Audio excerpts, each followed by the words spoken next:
안녕하세요. 저는 쇼핑몰을 운영하고 있는 20대 후반의 여자입니다. 지금의 남편과 결혼한 지는 3년 차이고요. 아이는 아직 없습니다. 아이를 안 가지려던 건 아닌데 일에 대한 욕심이 있어서 좀 미루다 보니 벌써 이렇게 되었습니다. 저를 낳아주신 생부는 제가 2살이 되던 무렵 돈 벌어온다는 말만 남기고 집을 나갔다고 들었습니다. 졸지에 혼자가 돼버린 제 어머니께서는 돈이 되는 일이면 더러운 일, 굳은 일 가리지 않고 닥치는 대로 하며 저를 키우셨다고 해요. 당신 역시 보육원에서 자랐기에 딸만큼은 그곳에 보내고 싶지 않았다고 훗날 말씀해 주셨습니다. 비록 여유롭게 배불리 먹고 자라지는 못했지만 어머니께서는 저에게 듣는 보약을 많이 지어주셨어요.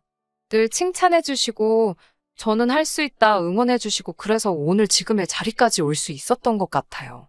사실 저는 공부보다는 하루 빨리 돈을 벌고 싶었습니다. 그래서 어머니에게 힘이 되어 드리고 싶었거든요. 그래서 고등학교를 졸업하기가 무섭게 사회생활을 시작했습니다. 어머니는 그런 제가 당신이 무능력해서 그런 건 아닌지 늘 걱정하시고 미안해 하셨어요.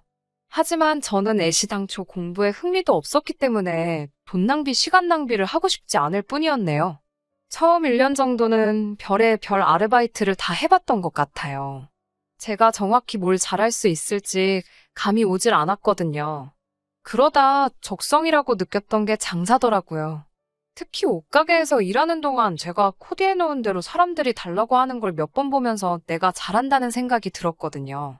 생각해보면 10대 때 비록 비싼 옷은 사입지 못했지만 그래도 늘 친구들한테 옷 잘 입는다는 소리를 듣고 살았거든요. 그래서 옷을 떼다 팔아봐야겠다는 결심을 하게 되었습니다. 하지만 막상 장사를 시작하려니 미천이 필요하더라고요. 그래서 먼저 1,000만 원을 모아야겠다는 계획을 세웠습니다. 갓 20살이 된 애가 할 수 있는 일이 많지는 않았어요. 그래서 낮에는 카페에서 일하고 밤에는 동네 고깃집에서 설거지를 하면서 돈을 벌었습니다. 용돈벌이로 아르바이트를 하는 친구들과 달리 저는 생활비도 보태야 했기 때문에 돈을 모으는 게 쉽지만은 않았습니다. 그래도 목표하는 바가 있었기에 힘들거나 지친다는 생각은 하지 않았어요. 어머니도 기왕 마음먹은 거 최선을 다해보라고 하셨고요. 그렇게 한 달을 일하면 당시 제 손에 떨어지는 수입은 100만 원 남짓이었어요. 거기서 생활비를 필요한 최소 비용을 제외하고 나면 50만 원 정도 저금을 할 수 있었거든요. 그렇게 2년 가까이 일을 하니까 비로소 1,000만 원 조금 넘는 돈이 모였습니다. 옷가게를 바로 창업하기에는 1,000만 원으로는 어림택도 없었어요. 그래서 먼저 온라인 쇼핑몰을 시작하게 되었습니다. 아이템당 5장, 10장 정도로만 떼다 팔다 보니 이윤을 많이 남길 수가 없었어요. 게다가 아무리 아닌 척해도 초짜인 티가 났는지 도매시장에 가면 무시도 많이 당했고 바가지도 쓰고 그랬거든요. 그래서 처음 6개월은 돈을 벌기는커녕 간신히 적자를 면하는 수준이었습니다. 그러다 결국 1년을 못 버티고 망했습니다. 하지만 7.8기라는 말이 있듯이 저는 포기하지 않았습니다. 이번에는 방법을 바꿔서 도매시장에서 먼저 아르바이트를 시작했어요. 도매시장 일이 어떻게 돌아가는지를 배우면서 상인들과도 얼굴을 제대로 텄고 성실하고 싹싹하게 일하는 저를 예쁘게 봐주는 분들도 생기기 시작했어요. 그렇게 쌓은 인맥과 신뢰로 다시 쇼핑몰을 열었습니다. 처음에 실수했던 부분도 보완해가면서 하니까 이번엔 조금씩 이윤이 나더라고요. 그때 제 나이가 24살이었습니다. 그리고 그때 지금의 남편도 만났고요. 남편은 당시 도매시장 근처에서 분식집을 하고 있었어요.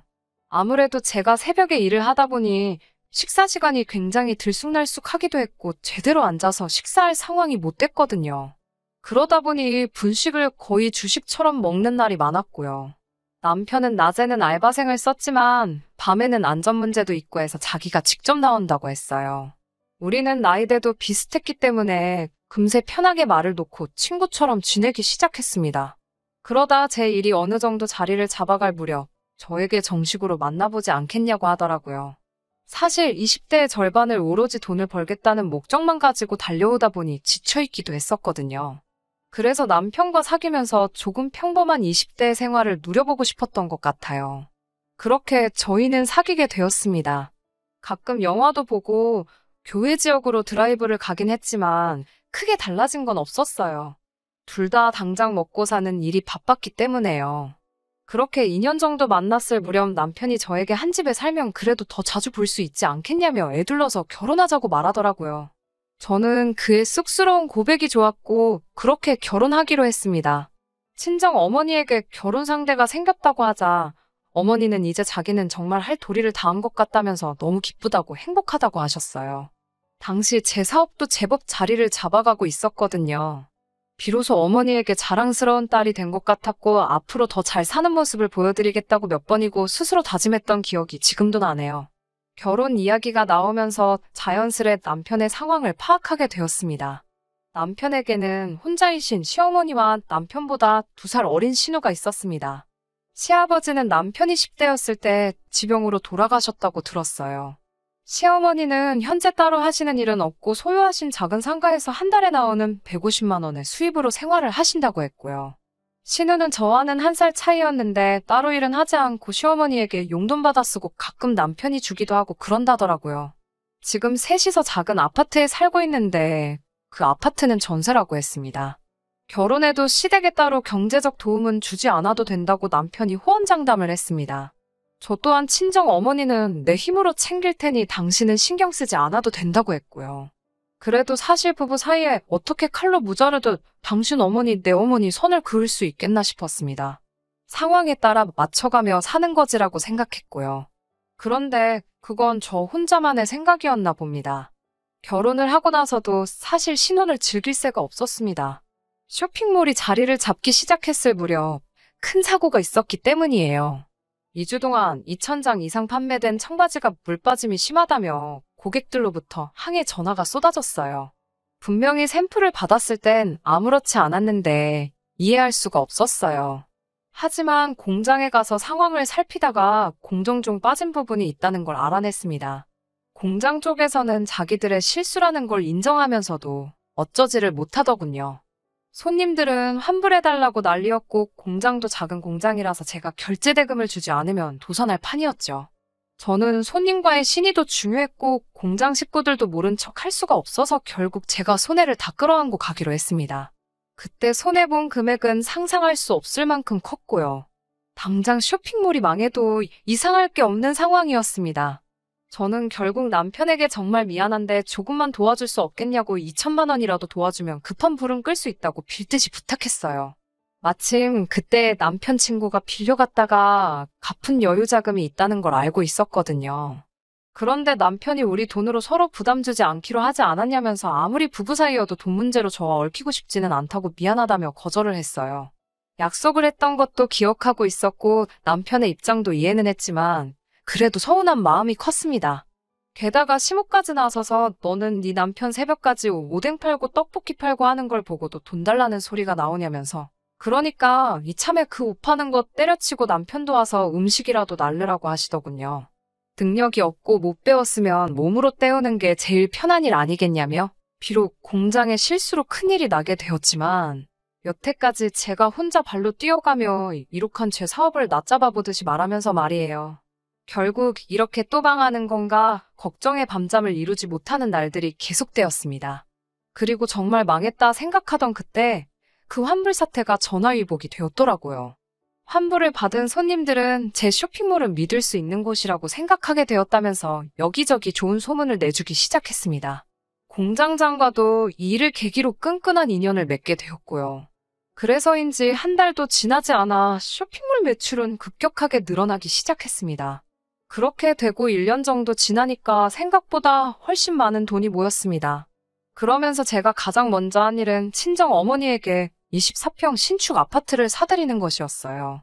어머니는 다 큰딸에게 부담을 주기 싫다면서 처음엔 한사코 거절하셨지만 제가 엄마, 나도 남편이랑 다투거나 그러면 언제든 달려갈 수 있는 친정이 있으면 좋겠다고 제발 받아달라고 했습니다.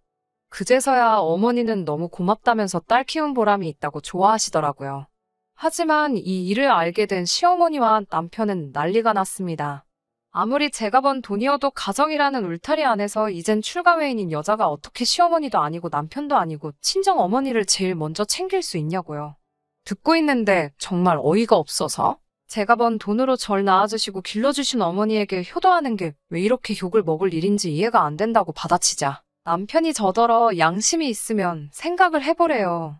콩 한 쪽도 나눠 먹는 거라고 어려서 안 배웠냐면서 가진 게 있으면 다 같이 나눠야지 왜 한 사람한테만 몰아주냐는 거예요.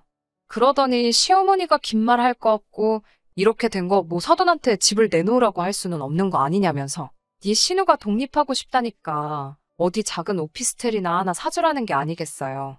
저는 순간 제 귀를 의심했어요. 제가 뭐라고요라며 만문하자 젊은 애가 귀가 어둡냐면서 네 신우 오피스텔 해주라고 얘도 뭐 하나는 있어야 시집을 갈 거 아니냐면서요. 제가 아니 신우는 지금 어머님이랑 같이 사는데 오피스텔이 왜 필요한 거며 그걸 제가 왜 사줘야 하는지 모르겠다고 했어요. 그러자 야, 네 남편 여동생이면 너한테도 여동생이나 마찬가지고 가족끼리 그 정도도 못 해주냐면서 기적의 논리를 펼치시더라고요.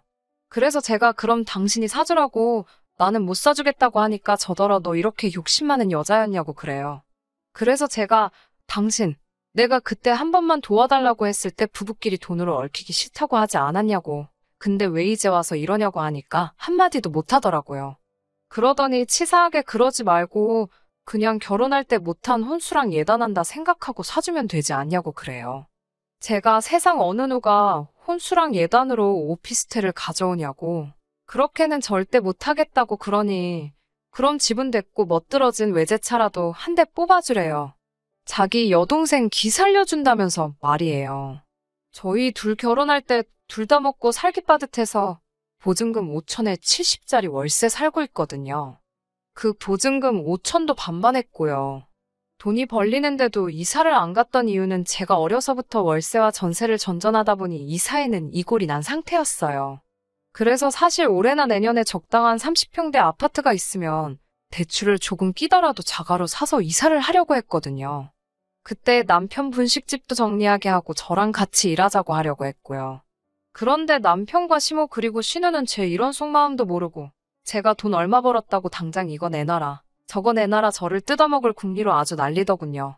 그제서야 이 사람들이 나를 호구로 보고 있다는 생각이 들었어요. 제가 막말로 남 좋은 일 시키려고 이렇게 죽기 살기로 열심히 살아온 게 아닌데 왜 이렇게 부당한 대우를 당해야 하는지 싶었고 그런 생각이 들기 시작하니까 가슴에서 분노가 걷잡을 수 없이 일었습니다. 저는 남편에게 그럼 그냥 헤어지자고 했어요. 내가 네 여동생 오피스텔 해주려고 이렇게 악으로 깡으로 버티면서 여기까지 온 줄 아냐고요. 내가 그래도 시모고 쉬느라 용돈도 늘 넉넉히 주고 너 분식집 장사 안 되는 거 알아도 생활비 달라고 안 했다고. 그런데 이제는 뭐 집을 사라 차를 사라 너 정말 미친 거 아니냐고 막 퍼부었습니다. 그리고는 남편에게 나는 이제 니한테 호구 잡혀서는 안 살 거니까 분식집 장사 열심히 하면서 살려고 했어요. 그제서야 남편이 아차 싶었는지 자기가 시모한테 이야기해서 사과시킬 거고 만약에 저한테 다시 힘든 일이 생기면 그때는 예전 같지 않을 거라며 제발 다시 한번 기회를 달라고 하더군요. 하지만 더 이상 제 귀에 그 사람이 떠드는 소리는 사람 소리로 안 들리더라고요. 그리고 저는 그날부로 그 월세방에서 나와 엄마 집에 있으면서 계속해서 사업에 몰두하고 있습니다. 얼마 전에는 뭐 기업으로부터 백화점에 입점시키고 싶다는 제안도 받았고요. 사실 시간이 없다는 이유와 혹시 모를 청약주택을 이유로 혼인신고도 아이도 미뤄왔던 게 이번에도 전화위복이 되어 쉽게 헤어질 수 있었어요. 물론 여전히 연락은 오지만 제가 철저히 무시하고 있습니다. 알고 지내는 도매 사장님들 말씀으로는 분식집이 망하기 일보 직전이라고 하더라고요. 코로나가 터지면서 관광객도 줄고 중국 상인들 발길이 뚝 끊긴 것도 한몫한 것 같다면서요. 듣자 하니 아르바이트생 쓸 여유도 안 돼서 신호가 나와서 대신 일을 하는데 일이라곤 해본 적 없으니 얼마나 엉망으로 했을지 그림이 그려지대요. 그렇지만 이젠 다 저랑은 상관없는 일 아니겠어요. 그리고 얼마 전에서 사업을 하면서 알게 된 지인으로부터 금융계에서 일하는 전문직 남자도 소개받았습니다. 아직은 서로 알아가는 중이지만 왠지 느낌이 좋네요. 당장 다시 결혼을 하고 싶은 생각은 없어요. 단지 20대가 끝나기 전 다시 한번 봄같이 따뜻한 사랑을 해보고 싶기는 해요. 다사다난했던 20대의 복잡한 끈들이 어서 빨리 정리가 되어 30대에는 안정적인 생활을 할 수 있기를 스스로 기도해봅니다. 끝까지 들어주셔서 감사합니다. 오늘의 사연은 여기까지입니다. 구독과 좋아요, 알람 설정 부탁드리고 더 좋은 사연으로 다시 찾아뵙겠습니다. 감사합니다.